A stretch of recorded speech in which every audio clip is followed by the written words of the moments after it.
কোথায় যেন দেখছি মনে হইতাছে। এদেশে অনেক গরম, আপনার সুজির বাদ দিয়া তাড়াতাড়ি লিংকের খোঁজ লাগা। কাউকে গোলাপ দেওয়ার নাম ভালোবাসা নয়। সবাইকে লিঙ্ক দিয়ে খুশি করার নামই ভালোবাসা।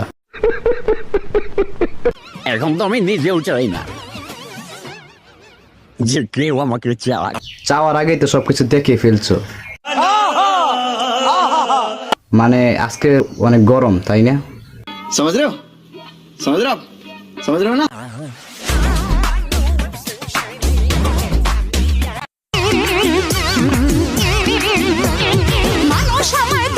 মানুষ তোমায় দেখবে গুগলে সার্চ দিয়া। সো গাইস, ভিডিওটি ভালো লাগলে একটা লাইক, একটা কমেন্ট